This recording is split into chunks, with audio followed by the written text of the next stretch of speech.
y'all? Welcome to the Dope Life Podcast, the dopest podcast ever. And I'm, of course, your host, Coach AJ, Dope Life Coach, the dopest life coach ever. And if you haven't already, go ahead and hit that subscribe button so you never miss another episode, so that someone just like you can learn to live and love a dope life. And, of course, we talk about self-confidence, self-care, and all of that good stuff in between. So today, I have a great special guest to talk about something I think that a lot of us have on our head, which is home ownership, which could cause a lot of stress and all of that in between. And we're also going to be talking a little bit about entrepreneurship as well. So I guess like these days, many of us are like, we want to own a home, but we don't know like how to do it right away. And it's becoming harder and harder. So I would love to welcome Siobhan to the Dope Life Podcast. How are you doing? How you living? How are you feeling today? I am doing amazing. Thank you so much for having me on your show, the Dope Life Show, because I'm aspiring to have a dope life too. Let's go. Let's go through it. So before we get right into it, why don't you tell people a little bit about yourself, what you do, and then, we'll get right into it. Introduce yourself to the people. Awesome. Thank you. So my name is Siobhan Brent. I am a proud boy mom of an almost 11-year-old. I am a mortgage broker by day, I like to say, and have been for over 20 years. And I'm also a financial coach. I started coaching moms on how to manage their money, how to make more money, and how to multiply their money so that they can invest in real estate. Maybe about 3 or 4 years ago, I actually made that a service. But I'm also a podcast host of the Mama Means Business podcast. Yay! So we in company. We're in good company. We're in good company. So like you mentioned that you do mortgage broking, and you're trying to help moms kind of tap into more financial health. Yes. And also, which is important nowadays, right? Like we're about to hit a whole recession, but in all fairness, I feel like we have not exited that very first one back in 2008. But that's just me. Come on now. Yeah. We're I still don't feel, and recuperating. we're still recuperating. I remember I was like a preteen or maybe a teenager at that time, and I remember a recession. I didn't really quite understand it, but Right. eventually I saw the severity of it through the economy and things closing. Mm-hmm. But like now I'm 35, and I'm like, when did we ever come out of that? Because Right. things really still feel the same.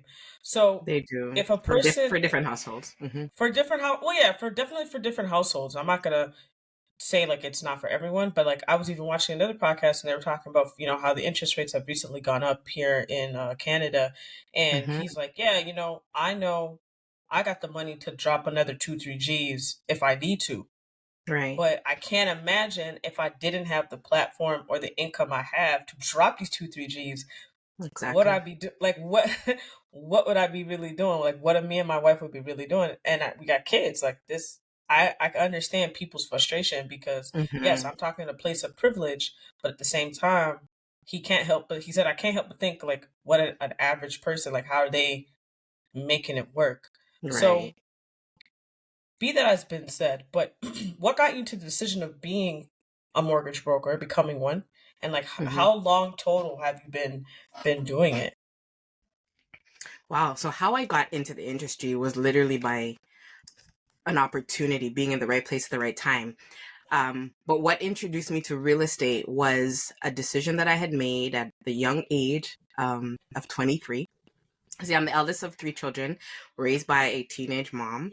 And I saw firsthand how it was hard for her to do for us, but also to do for herself. And so by seeing that, I knew that I just wanted to live life differently. Even though I didn't have like a path or even a plan, I just knew that I didn't want to do the things that she did and experience what she was experiencing. So when I came of age, I decided that I wanted to leave home. And again, with very little knowledge or an example of what homeownership was, I knew that if I left my home or her home, I would do one of two things. I would either rent and pay somebody else, or I would buy and pay myself. And so I made the decision to buy and pay myself without any knowledge, without any understanding of what real estate really meant and what it could do for your financial future.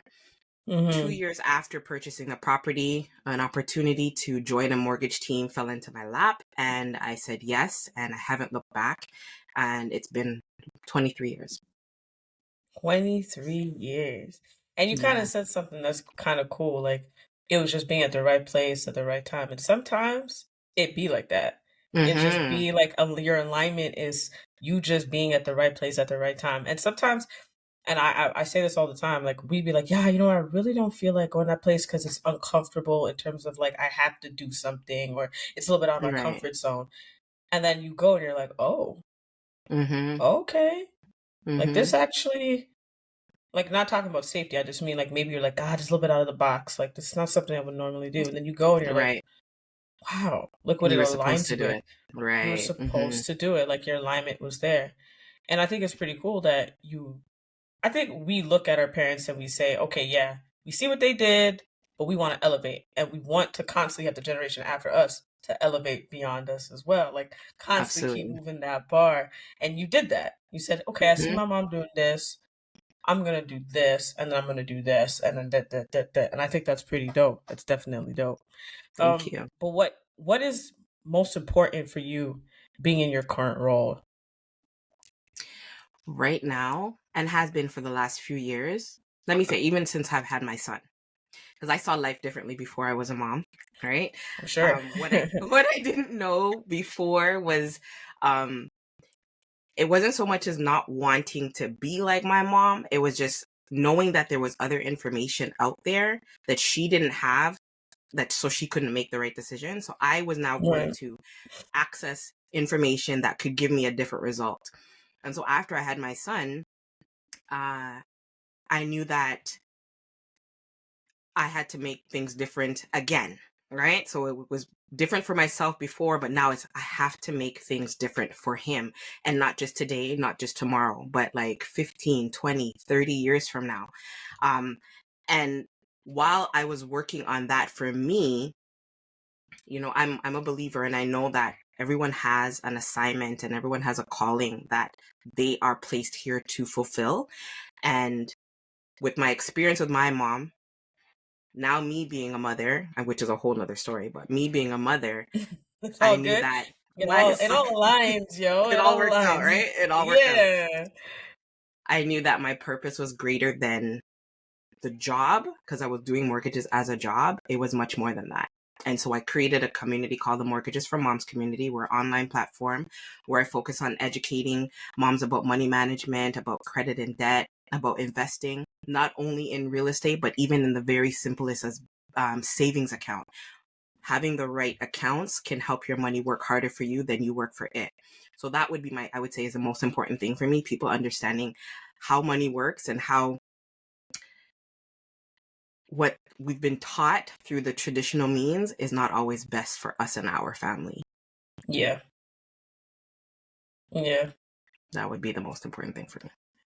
I get that because I remember one time my mother told me I was like in my early 20s, I think. I was like, Ma, I think I'm gonna get a GIC. This lady cussed me up and down. No, don't get the GIC. You like your money and you don't get nothing in the end. Da, da, da, da. And I was just like, okay. So for years, I was like, I'll never get GIC.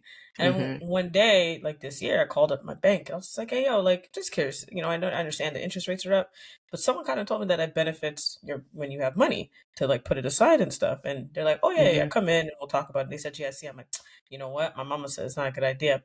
And they're like, okay, how old's your mother? I said, technically, she's 35 years older than me. They're like, so 35 years older than you. When did you talk to her about it? I was like, oh, I was in my 20s. Do you Mm-hmm. see the age gap difference? I was Right. like, yeah. He's like, you see the time difference? I was like, okay. He's like, Yeah. you can't match them. He's like, right. They said, like, right now is the perfect time to do something like that. And it's just kind Mm-hmm. of having those conversations and educating yourself, Right. even though it may work for them at that time. Mm-hmm. This we're talking years later.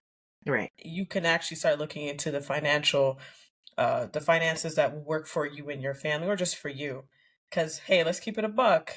Finances could also cause stress, you know, Absolutely. Absolutely. right? If our finances is not in aligned, we get what? We get stressed out because we're Mm-hmm. using other resources or whatever we have. Like, and nowadays, if you look, people are upset with grocery costs and Yep. gas costs and just overall just living, Just just living. overall Yes. just living. So Yes. like you offering that service to help people manage a savings account, I think it's so crucial because I hate to say it, I don't think that stuff is really taught. It absolutely And is not taught. it's not it's not taught, it's not explained, which is kind of mind-boggling to me, especially when it comes towards high school. I think that they Hmm. should have implemented personal finance so that It's people a knew how life to write a skill. people Hmm. knew how to write a check, balance their accounts, knew what was this, knew what a tax-free savings account, knew what this was. Like Right. those types of information is crucial for your day-to-day living. Algebra, Absolutely. all fair and game, is not Listen. I can't even listen. to this day. You know, you was I mean, I use fractions if I'm cooking or something, like And I don't and even. I'm old baking. school Jamaican. With little of this, dash of that. I don't do any measurements. Okay, so No, all of I mean that like was if pointless. I'm if all right, but if you're baking though. I don't bake, so there we go. Okay, see, I bake, so I have to use a local measuring cake because the last measuring spoons and stuff. Because the last thing you want to do is put too much of this and too much of that.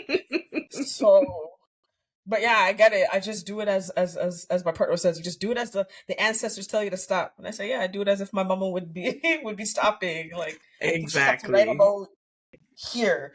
But yeah, Right? it's just the Eyeball combination it. of yeah, no doubt. The combination of what you're providing, I think, is so crucial.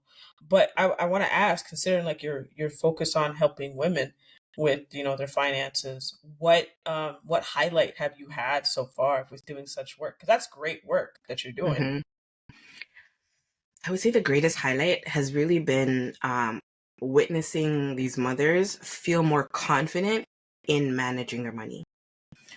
We've been conditioned to live paycheck to paycheck. Once we get our check, then we decide what needs to be done, right? Mm, Pay the rent or, and then maybe if there's anything left, then we'll save, right? Well, right. teaching these women um to prioritize their money, right?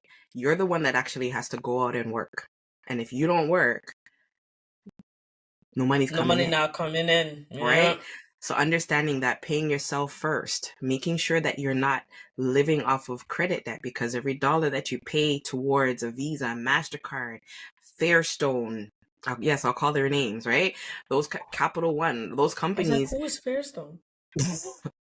Yeah, we won't get into that. That's another podcast Okay. episode. But your finance companies that will give you extend credit to you but are charging you enormous amounts of interest, and we don't Mm, understand that. Yes, if you can make the minimum payment, sure, that's going to keep your credit abreast, but you're throwing your money at the banks and they're the ones that are reporting billion-dollar profits every 3 months. Like, that doesn't work for you and that doesn't work for your family.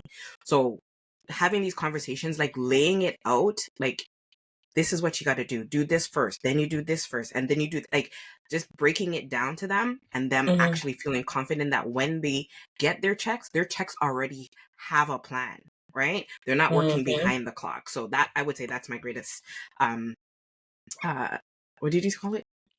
That Highlight. makes highlight. That's my greatest highlight. And Highlight, yeah. just having the basic conversations about money that many of us did not have.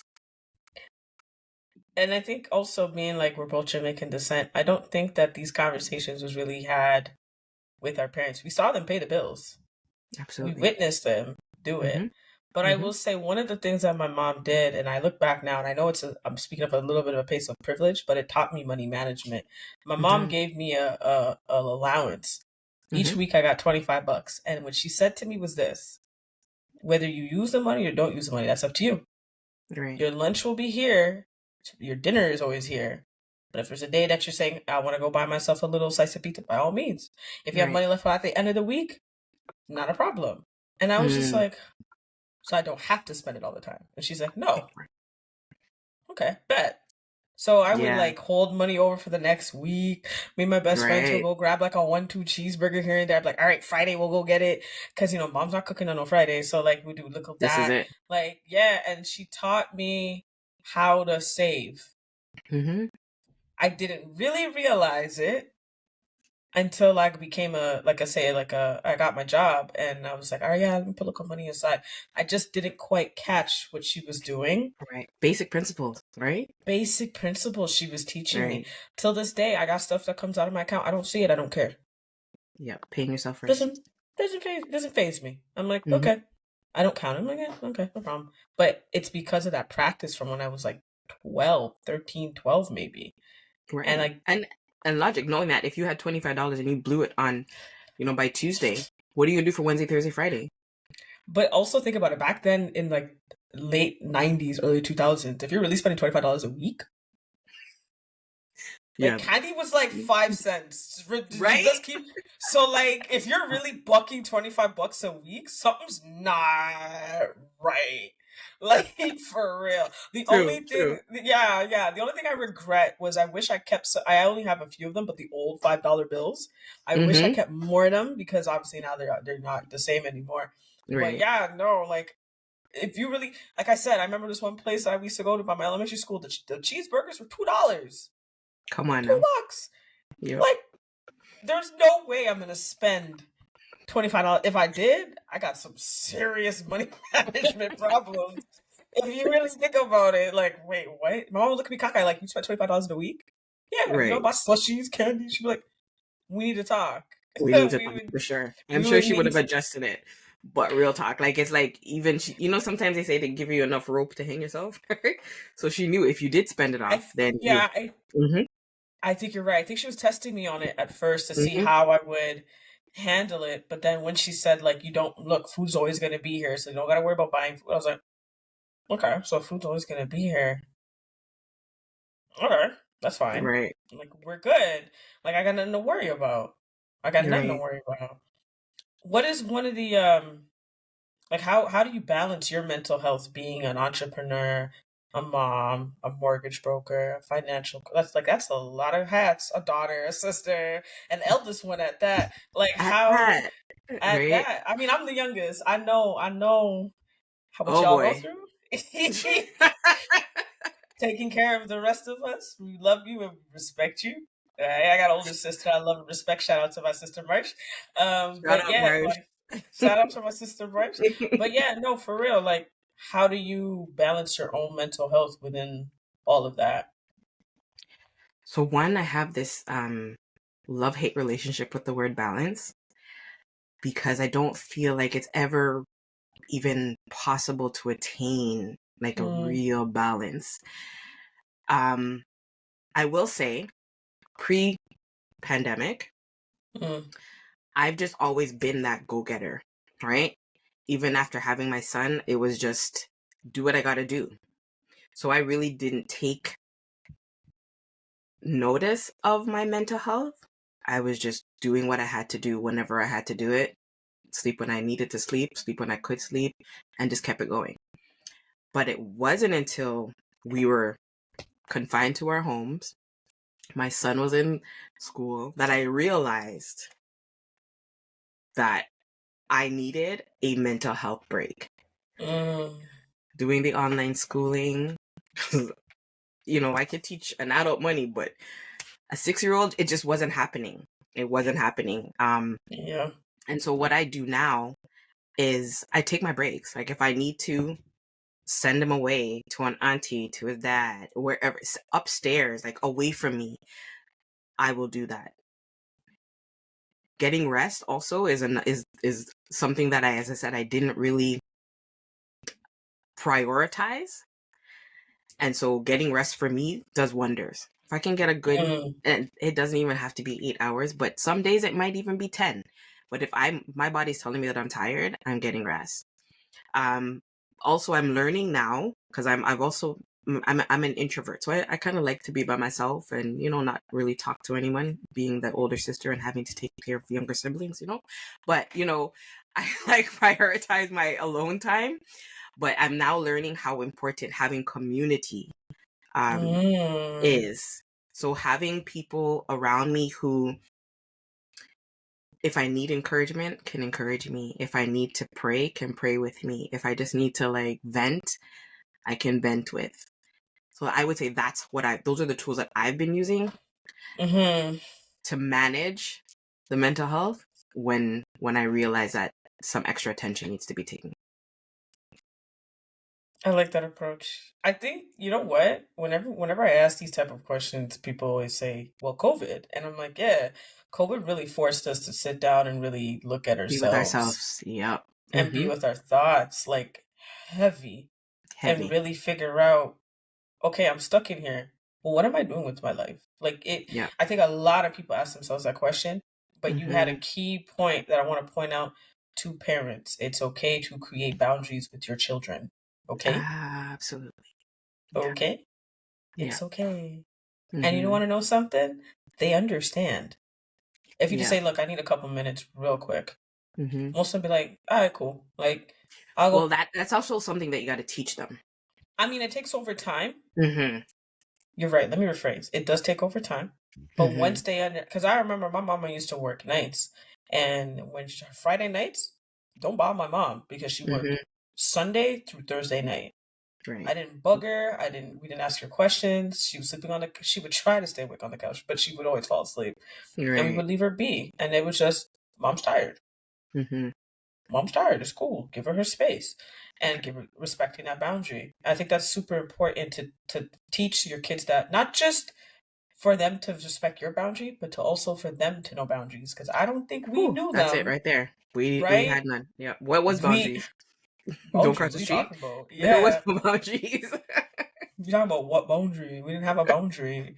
It's because I said so was the answer. Like Come on now. That's literally what it is. Comes out there a was bit, no sometimes. like But yes, we've I'm expanded our sure vocabulary. you like I remember I got older, I'm like, Ma, no disrespect. But when you said because I said so, do you know what you did to my psyche? Because I'm like, but why? Like but Listen, I'm that was sitting there law. like And you couldn't I was question like, it. you couldn't because if you'd be like, but she like Right. You couldn't question it. you Yeah. could not question it. So I'm like, but Ma, like next time, like just let me just ask. And then if it's the grandkids now, I'm like, Right. You'd be like, who are you? What? oh Yeah. no. I'm like, oh no. Thank you But for evolution. We've grown. for We've grown. real, I'm glad I'm blessed for that. But yeah, I think that a lot of us had to sit back and really prioritize ourselves. And when you said when you sleep, there's too many of us that sleep on sleep. All Mm-hmm. right. We don't pay attention to no look, I know people say we need to have about 8 hours. I don't always have 8 hours myself.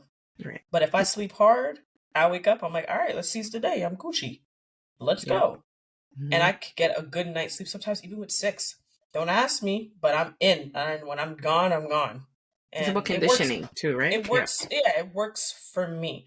But Right. we need to start prioritizing our rest and quality sleep. Good Good quality sleep. sleep. Which Mm-hmm. sometimes requires y'all to put this Well, this is ting what there I was gonna say. I was gonna say to away you before bed. that during COVID, why we were able to really look into ourselves is because 99% of our distractions were removed. Yeah. All we had left was the device. And I mean, And nobody, this. right. And nobody can really just be on your phone also. Like, you know what I mean? Like, No sir. so no driving, no appointments, no meet. Like, you couldn't do all of that. So once all No. of those distractions were removed, we were literally forced to really have what we would call a steady medi with yourself. And Right? remember, I'll never forget the day because I was at work. I'll never forget it. I was working at a subway station, and I'll never forget it. You just saw Friday night, everybody was panicking, and I was just like, "What's going on?" Because A, I'm Mm-hmm. not allowed to be on my phone when I'm at work, and B, I had no Mm-hmm. reception to even check. So I was just like, "Oh, walk on," and then I say, "Yo, what's going on?" They're like, "Oh, they're shutting down the city," and I'm like, "Shutting down the what? What do you mean?" Sounds like a movie.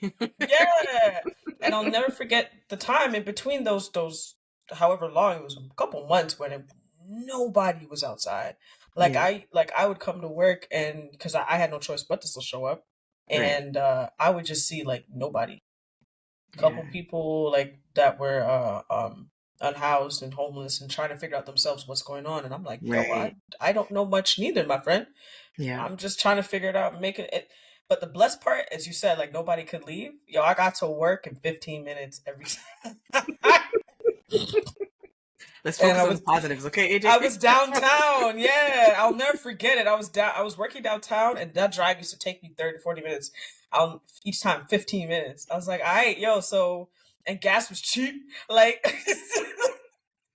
there was some yo, but the only thing I disliked was certain, like you said, we were removed from certain things, and certain things that I enjoyed quite changed. Like I used to enjoy going to the grocery store in peace. All of Mm-hmm. that changed. Um, I became the person to go to Costco for my family, Mm-hmm. because my brother and his wife was pregnant at the time. My parents are elderly, so you're out there in the city. So I was like, all right, I'll do it. I'll drop off stuff at my parents. I'll say, hey, this is for grandma. Like it was just, but that moment also showed me that a lot of us don't really realize how great technology is because it still keeps us connected within each other, Absolutely. and we can use it. We Mm-hmm. can use it, but it also remind us again for us to sit down and really think Absolutely. and show gratitude. I Mm-hmm. think a ton of people showed a lot of gratitude in between those moments Yeah. because it happened so quickly, Yeah. Yeah. so quickly. It But was yeah, so life no, changing. Yes, for sure. it was life changing. Mhm. So let's get back into our discussion about a bit of mortgage brokers and real estate too a bit because as you know, as people of color, it's sometimes we have stigmas when it comes Mm-hmm. towards us renting or even owning, to be very Absolutely. honest. Mm. So what kind of advice and encouragement would you give anyone that is gone through that, or preparing to even look into purchasing or even renting, because that happens as well.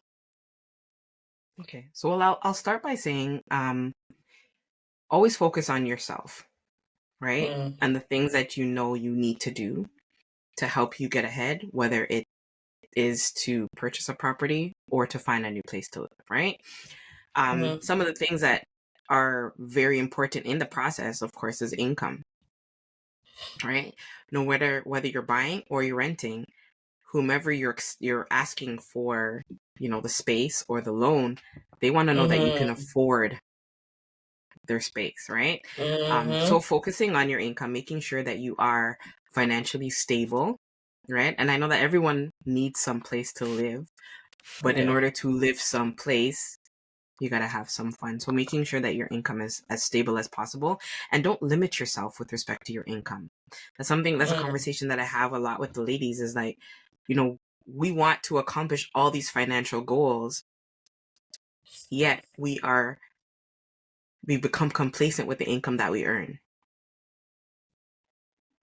And let me put numbers to that context. If you earn, $60,000 in the greater mm-hmm, Toronto area, that doesn't get you very far in the real estate aspect. And if you're purchasing or you're renting, sorry, and you have children, it's still like it's just as expensive, right? So if yeah, you want more, you want to be able to do more, focus on bumping up that income. In terms of the racial divide, as a people, we are a little bit behind in terms of the wealth creation using real estate, but I don't think we should use that as a crutch. We still have opportunities available to us, but we mm-hmm, still have to do our part. So, of course, making sure that we're earning adequate income, making sure that we're not living off of debt, right? Using debt or credit to help us and not hurt us. The system is designed to just extend credit to us without giving us, the educational platform to learn how to use it. Credit doesn't help mm-hmm, us, credit helps the lenders, right? But what has happened, as you mentioned earlier, the price of food, the price of gas, all of those things have increased, but incomes have not increased. So what has mm-hmm, happened is that so many people are now leaning to their credit to fill that gap. mm-hmm, And what are the lenders doing? Increasing your limits as long as you're making your minimum payments, right? But it's mm, for lack of knowledge why they're doing that. We're driven by the higher credit scores, we're driven by the increased limits without being asked if we want to do it, right? Those things kind of appease our emotions, and we think, wow. But then you know what happens? Life happens, and then we're forced to use that credit, and now we're juggling lifestyle, we're juggling debt, and then we're still also trying to get ahead, and then we get defeated. So understanding that, the numbers matter, right? So making sure Yeah. that you're doing what you can do to make sure that your money that you're earning is working for you to get you ahead and not helping somebody else, i.e. You touched on something so important there, which I've even learned more this year, especially like within. I'm just gonna speak on behalf of our community, the Jamaican community. When a Mm-hmm. lot of us, when our parents and grandparents came here, credit was still new, but also nobody wanted to touch it. Right. Let's keep it 100% buck. Mm-hmm. Nobody wanted to touch it. And now what I've learned and been educating myself more in this year is how many entrepreneurs and businesses Mm-hmm. use it to grow. And I'm Mm-hmm. like, so there's ways around it, which Mm-hmm. I was unaware because I had that fear in my head, like, nah, man, we can't use it because this. And then the more I read books, and the more I listened to podcasts, the more research I've done. I'm like, wait, most of them build the majority of your business off of credit. Absolutely. Absolutely. Well, I'm not getting biblical here, but the Bible does say people will perish because of lack of knowledge. So old school, right? They understood that if they bought real estate, that was a great thing, but they Right. stopped their education there, Yep. right? And their objective was buy a house and pay off the mortgage. But the truth is, when you pay off a mortgage and you have this house, there's nothing that you can do with it. Like, you don't get Yeah. to benefit from those fruits unless you sell the property, right? Yeah. And so what we should have been doing was leveraging credit. So yeah, you buy your house. Like my clients, I teach them, like, the objective is to never just buy one property, right? So you buy Hmm. a house, right? How our market works, real estate works through appreciation. As you borrow your money and you make your payments, your loan depreciates or reduces, but your property value appreciates, right? That's how come home prices are the way they are. When my Right. grandparents bought their house in down at College Park, Parkdale, they paid Oh, $25,000, wow. right? $25,000. But when they passed and the family sold it, that sold for like $1.3 million. Yeah. And I personally 25. 25,000. And it wasn't even upgraded when it was I sold. believe It it. was I believe bare it. minimum, right? So this is what real estate does. And so had they had the knowledge, they could have bought each of their 9 children a home by leveraging Yeah. other Taking people's it up the money. taking up the Right. equity and Right. So we're not taught about that. And then come um now where we're buying homes only with the mindset of, I want to buy a house. I want, the 4-bedroom house, one room for all of my children. But, the numbers aren't numbering, right? So it's really just understanding sorry, not the that numbers aren't numbering. the numbers aren't numbering. It's going to take that much longer because of housing prices, because of income amounts, Right. to really leverage real estate to build wealth. So you have to be strategic in making sure that you're understanding the power of, the dollar, the power of interest, compound interest, making it work for you and not for the bank. Like, all of those little things are factors into moving us ahead, right? And so getting the right information, getting the right education, someone who is speaking with professionals, right? Mhm. Um, outside of the traditional institutions, which is another old school thought that, you got to go to the bank, you got to go to the You bank. have to I go don't, to the bank. Yeah. the bank does not work for you. The bank works for themselves.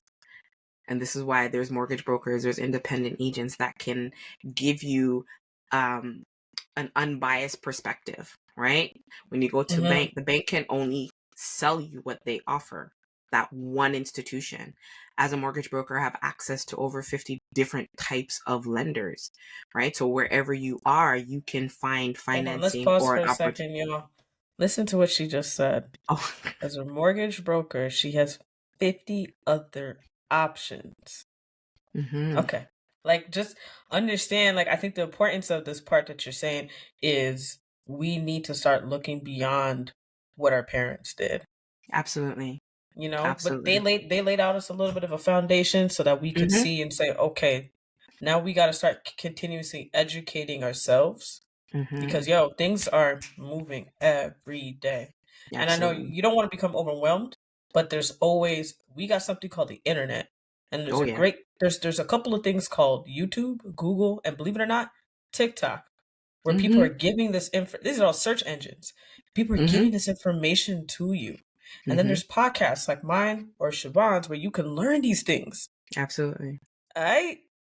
You're It's a right. little education is powerful. Powerful. But I will add to what you're saying, coach, is that they still need to have a conversation, I ain't right? saying that. Because right? No, we still have to have a conversation with the professional because there's so much information out there.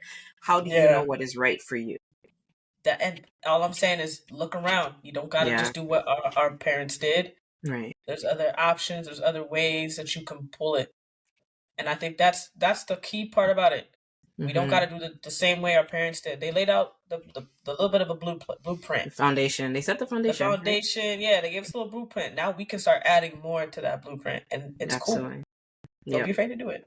Don't Sorry be to put afraid you to off do there, it. but when you No, said the not at all. 50 number, I was like, a lot of people don't know that. You're right. They Options, especially when it options. comes to such an investment, right? A mortgage or Mm-hmm. buying real estate. That's the largest transaction that you will probably ever make in your life, right? Others.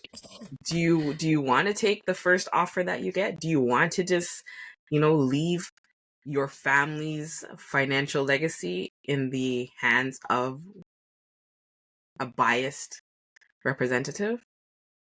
Mm-hmm. That's a good question too. It's a very, very good question. Because yeah. Mm. Yeah. And And it's just also it's one go no, ahead. sorry, you go ahead. No, you go ahead.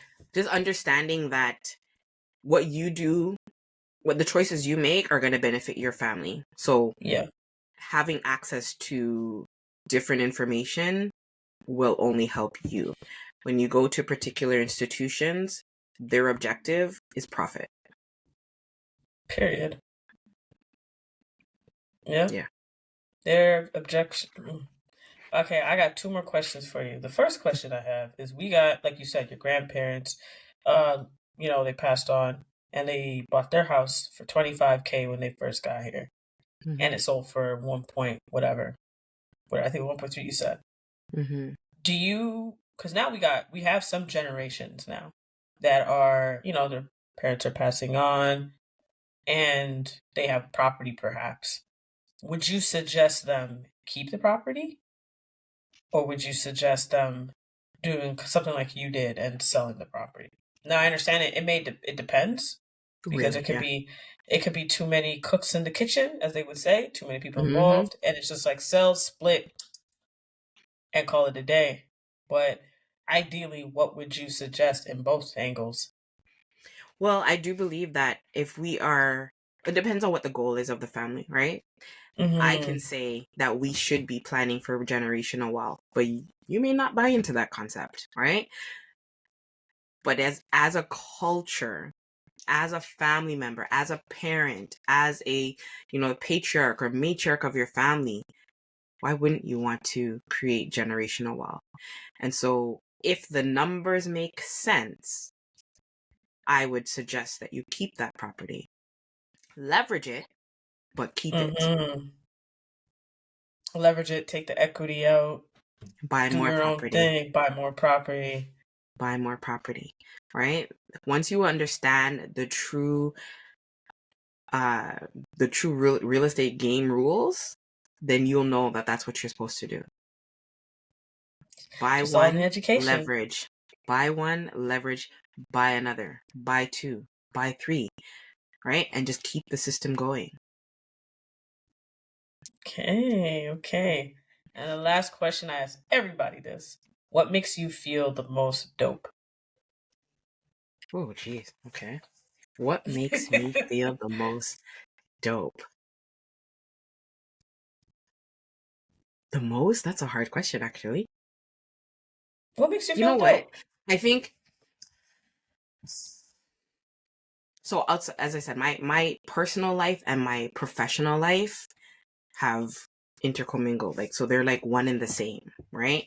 And so anything that I do, it's really to help you make a positive change in your life, whether that be financially, whether that just be, again, with your confidence. Like, my goal is to make you be, do, and have more.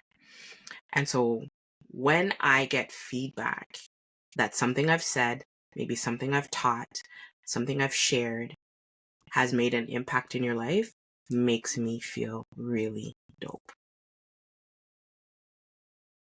Yeah.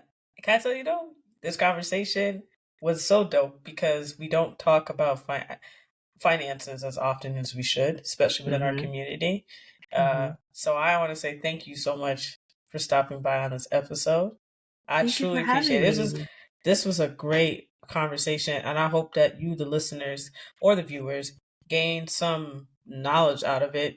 Especially if you're looking on your own, embarking your own property or whatever it is that you're trying to do financial gain, and go ahead and follow. I'm going to put your information in the description, so you go ahead and follow her, link with her, hit her up. Check out her podcast as well. And thank you all for tuning in again. Don't forget to go ahead and subscribe to the Dope Life Podcast. I greatly appreciate it. I'm, of course, your host, Coach AJ. Walk with peace and love.